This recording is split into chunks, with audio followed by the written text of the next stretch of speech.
One package that shows my interviewing skills was a story on the first African-American high school titled Behind the Walls of Eureka High School. Now, I was able to listen to different perspectives of former students from the historic school and hear their perspective on how the building will now be transformed into a museum to store history. Fabulous. Why? It was our all in all. This was it. This was your chance. A look at one of the first black schools in the 1900s built in Hattiesburg. Set that stage, and we will tell that story, where they lived in the Pine Belt area. It's now being converted into a civil rights museum. Eureka, Royal, Rowan, and now Hattiesburg High Alumni Association. And in the late 90s, they donated or provided $10,000. And today is fresh, brand new, and certainly more convenient than what it was as I remember as a child.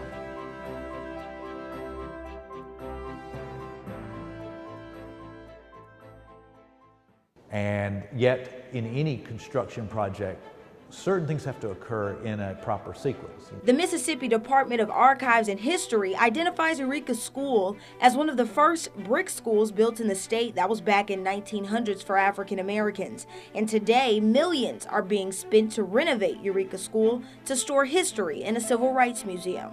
You can't put your walls back in until you've made sure all the wiring and the plumbing and all of that is in place. Rick Taylor, executive director of the Hattiesburg Convention Commission, is one of the many who helped in planning the renovation of Eureka School. We began this process in 2006 when the commission entered into an agreement with the Hattiesburg Public School District for them to deed the building over to us for the purpose of building a museum. They done renovated.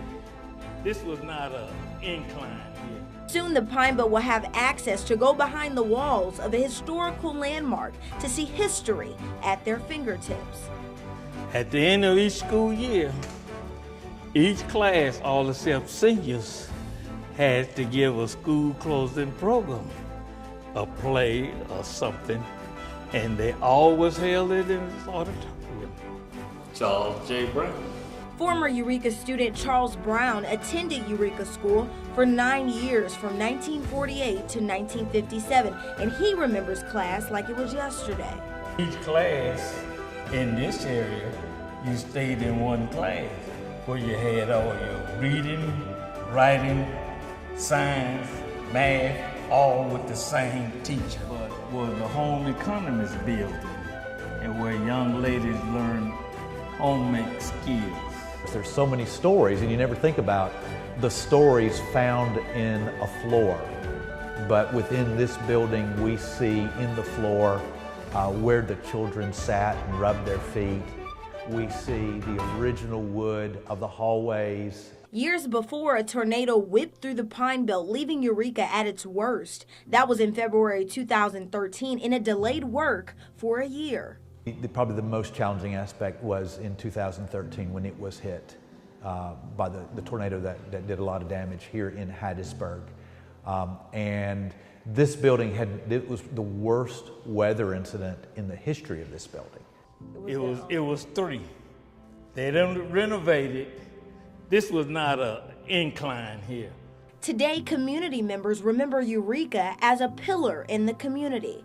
Having a school of this nature in this particular community that was a thriving business mecca. Get your education. And as it was the most premier high school in the state of Mississippi. Very hard for the African American community, but we look at the results of that now and we know that progress has been made, and we want to not forget how hard it was for others and what they went through so the future would not have as much difficulty. Management tells me that Eureka High School will be used as an exhibit to showcase the stories and the history of the past. In Hattiesburg, Ashley Jackson, WDAM, on your side.